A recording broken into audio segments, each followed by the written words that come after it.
Like many teenage boys, David Piper's relationship with his mom was kind of like two ships passing in the night. He was a busy 19-year-old in the summer of '72, doing his own thing, maybe uttering a quick goodbye to her when he'd leave for his lifeguarding job a few miles away. But everything changed the afternoon of July 27th, when David heard over the radio that his mom, Virginia, had been kidnapped. He said to himself, "This just has to be somebody else. It cannot be Mom." But it was. You're listening to The Vault, a Forum Communications podcast featuring true crime and general intrigue from the upper Midwest. I'm Tracy Briggs. For the past month, Forum Communications has marked the 50th anniversary of the kidnapping of Virginia Piper through a series of reports re-examining the case, from the crime scene to who might be responsible. In this final installment, we'll visit with Virginia Piper's youngest son, David, who walked us through what that day was really like and how it changed his family forever. Now, of course, I would recommend you listen to the first 3 installments of this series. First, it's going to give you a better understanding of the kidnapping itself, and then, of course, the court battles to follow. But David's story, this 4th installment, is much more personal, and it's definitely worth a listen. Here is part of our conversation. How would you describe life in the Piper home in 1972? Well, we were a low-key family. I mean, my parents were not pretentious. They were wealthy, but they weren't really pretentious. They weren't kind of in the upper tier or the upper echelon of society. So they actually led it's all relative, but a fairly low-key life. And in 1972, you would have been in college? I had just completed my freshman year at Whittier College in California. And I was living at home that summer working as a lifeguard in Northeast Junior High School. During the kidnapping, I was the Pipes, my oldest brother, Pipes or Harry. Okay. And Tad were married and out of the home. Oh, they were. Okay. So your oldest brother's nicknamed Pipes? Yes. That's fun. Okay. All right. So let's talk about that day, July 27th. Tell me how you found out about what was happening. I was a lifeguard at Northeast Junior High School, and I was at work that day, and that day I worked with another lifeguard, and she usually brought a transistor radio with her, and we usually listen to the radio, listen to music, but that day she did not, so we were pretty much cut off because it was an indoor pool. So I left work that day early, and I went to get my motorcycle permit. And when I left, the kidnapping had already had begun, and I can't remember exactly who. I think the Orono chief of police came down to tell me about the kidnapping, but I was already gone. So when they arrived at Northeast Junior High School, they being the Orono police chief, I think his name was Mr. Ross. I don't remember if there was another person with him or not. They were gone, so I got my permit and I drove home. And on the way home, I was listening to the radio, and I'll never forget this, I punched one radio station and said Piper, the broadcast said Piper Jr. Was kidnapped from her Orono home, and I said to myself, it just has to be somebody else. It just cannot be Mom, even though it seemed like it was clear that it was. So then I drove a little bit farther, and then I listened to, there was another radio broadcast, and it said Mrs. Harry C. Piper Jr., wife of Harry, was kidnapped from her Orono home today. And so I still didn't believe that this tragedy, I could be hearing about this on the radio on my way home from work. And then I'll never forget this. I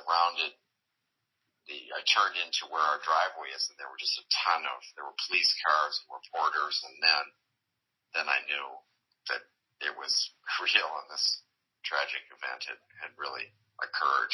Oh my gosh. So did they let you into your house at that point, or was it barricaded?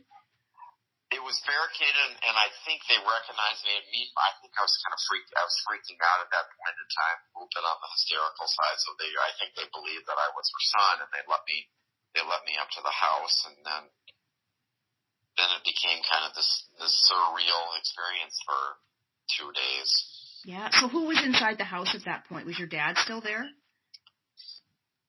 Yes, my dad was there. There were a lot of FBI people and police there. Brother Harry, or Pipes, was off fishing in Montana, and honestly, I cannot remember if Brother Tad was there. I don't think Brother Tad was there right when I got home. I probably got home about 2 or 3 o'clock, something like that, maybe 4 o'clock. But the point is that she was already gone, and it was already public knowledge by the time I found out about it, and certainly by the time I got home. I can't even imagine. I mean, were you just in a state of, how is this happening to us?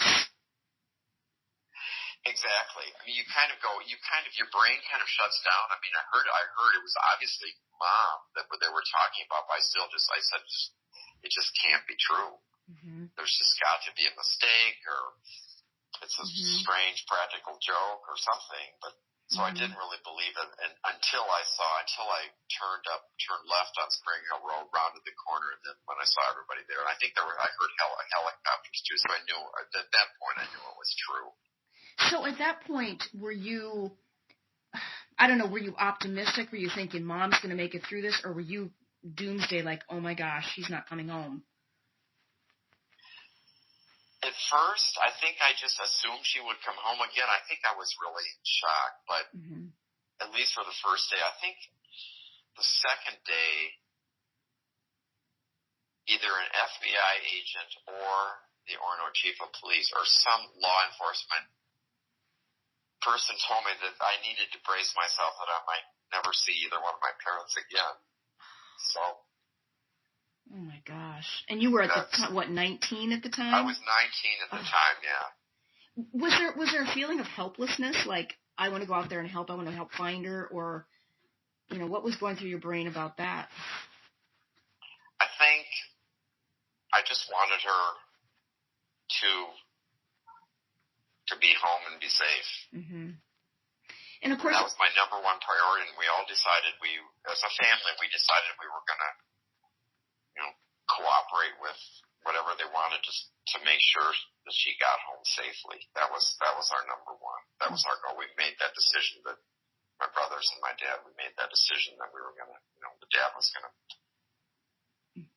get the money however he could and pay it and cooperate in order to ensure that, or at least help to ensure that she'd be returned home alive. Because I think it had dawned on me that many kidnapping victims, are not returned alive, particularly after what either the FBI agent or the Orono police chief told me. Mm-hmm. So I was trying to brace myself, for that possibility too. Were you worried though about because your dad was the one that was delivering the money? Yes. Were you thinking, wait a second, can't the FBI guys do that? I mean, was it sort of like, come on, Dad? I can't remember if he was directed to pay it. I think he was. So, again, we all made the decision we were going to cooperate with what they wanted him and us to do. So, yes, of course I was worried that I would never see him again, that they would just take him and take the money and, and I had no idea, of course, where Mom was or what was going on. So, of course, I was worried that this could be it. Yeah. So it was about 48 hours, and they let. I think the kidnapping happened on a Thursday afternoon, and she was found unharmed, I think, on Saturday afternoon. I think that would be July 29th. Yeah, that sounds right. So when's the first time you saw her? Well, she came into the house. I mean, they brought her home, and then she came into the house, and, I just dissolved into a puddle of tears. I bet. Had they taken her to the hospital first to kind of check her out? No, Dr. Dean Reiser came over to the house. Okay. And looked her over, and Mom said, "I'm fine. Well, and physically she was okay. I mean, she was obviously really exhausted and traumatized, but she wasn't in acute physical distress. So she did not go to the hospital. Dr. Reiser was there and looked her over. And then, or the next couple of days, and I assume she just probably slept and just tried to acclimate herself back to real life, right? Or correct. Now, my parents made the decision, I think actually Sunday or Monday, I think it might have even been the next day, they decided to do a press conference the next day or the day after. I think it might have been the next day, just to kind of get that piece over with, or at least to minimize it. And I think both my parents agreed they just wanted to get that part over with and then move on with their lives as much as they could. And after that press conference, did the media kind of leave you guys alone? Was it kind of like, okay, old news, it's over? Or were they bugging you still?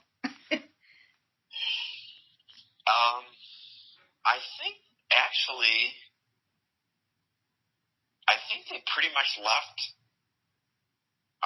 Mom and Dad alone because, my parents didn't want to do any more interviews. And I think at the time, I'm still stretching my memory because it's 50 years ago, but I think they said at the press conference that this is it. Okay. They're not going to do any more interviews, that this is the one shot and we're going to get it over with and hope the crime is solved. I remember your mom saying something about, and I think it was just in the book, that she was glad that they took her and not your dad because she had more of a social way of dealing with people. Yes, I know she said that. I think Dad would have handled it. I mean, he might not have been as accommodating or solicitous maybe as my mother was, but I think he would have figured out what he needed to do to save his own life. And I think when Mom was there, she made the decision, I need to,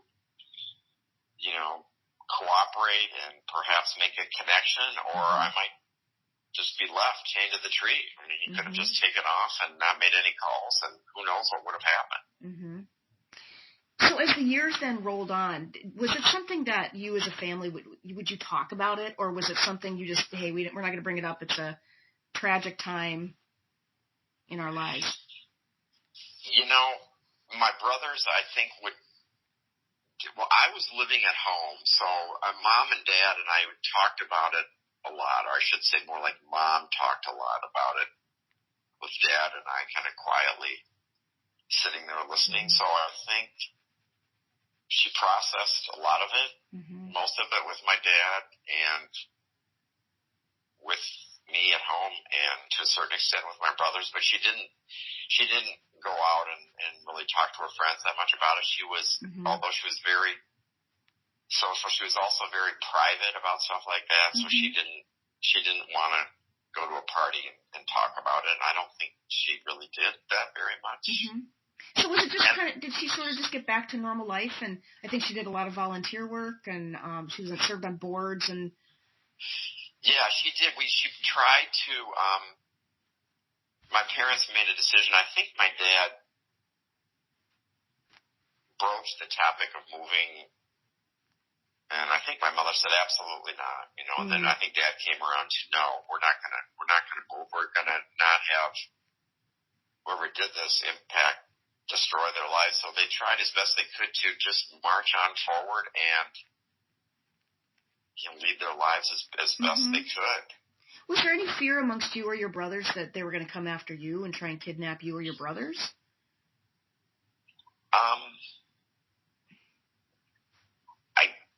That's a tough question. I mean, it certainly crossed my mind, and I thought, well, maybe I could have been a target too because I was living at home at the time. So it definitely crossed my mind, and was I afraid for a long time? Yes. Do I still think about it at times? Yes. Do I ever want to be by myself out in the country and staying in a remote place in a home? No. I've never wanted to do that since kidnapping. So there's always a certain amount of fear that lingers, particularly for Mom. Mm-hmm. So, I mean, did it change your family significantly? I think it certainly,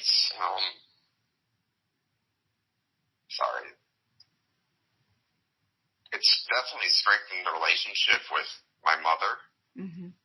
I think I was this typical 19-year-old kid, kind of,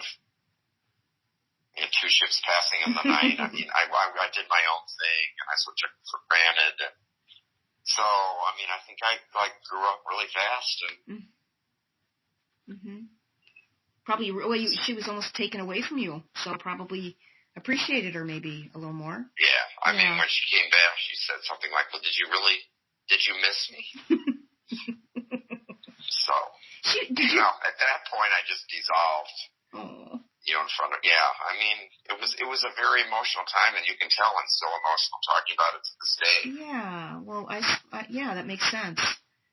Would you have described her as a strong woman?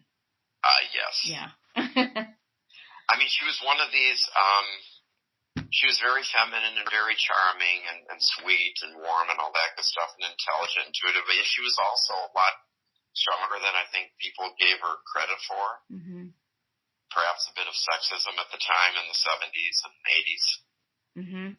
Yeah, I can see that. Does it seem like it's been 50 years?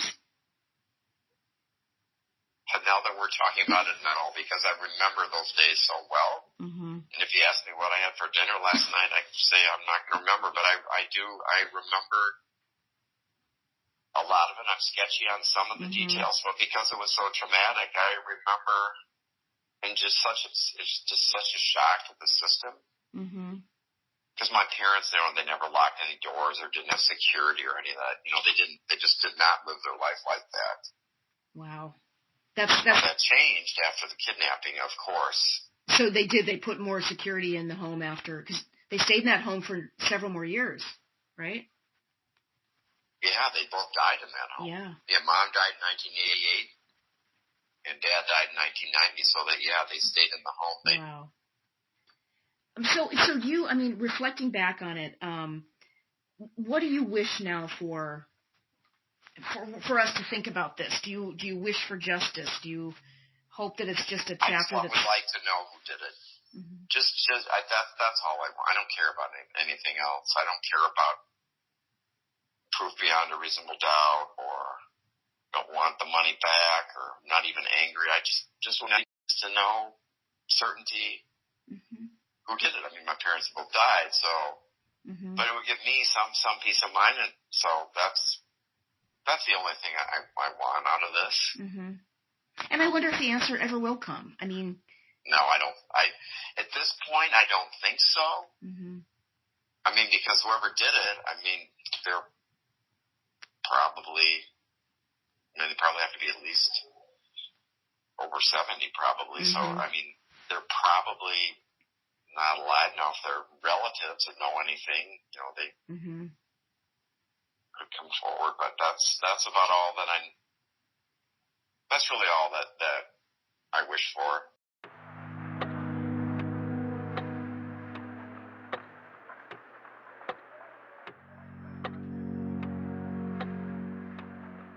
Thank you so much to David Piper for agreeing to talk with me about this very painful time in his family's life. I really enjoyed our conversation, and I was so happy to learn that his parents, and in fact his whole family, really moved past that day. So, what happened to everyone?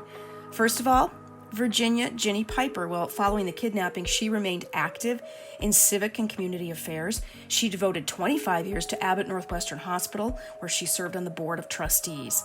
She died in 1988 at the age of 65 from cancer. Harry Bobby Piper Jr., Virginia's husband, continued building the brokerage firm founded by his family in 1895. He retired as chairman of the firm in 1987. He died in 1992 at the age of 72 from cancer. Harry Pipes Piper III became an attorney Addison Tad Piper joined the family business, and David Piper became an attorney. What about the men acquitted of the crime? Well, Kenneth Callahan died in 2004 at the age of 79 from a heart attack. He lived by himself in Wisconsin and still occasionally did carpentry jobs. His family maintained his innocence till the very end. Donald Larson died in 2008 at the age of 82 while he was still in prison.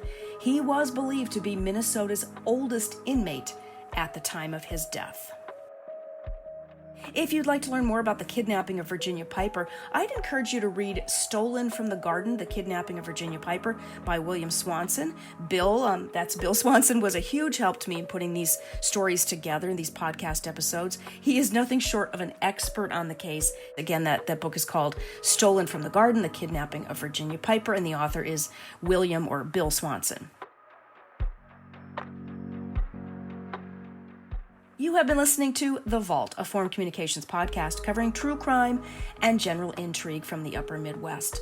Forum Communications is proud to be part of the Trust Project. Learn more at thetrustproject.org.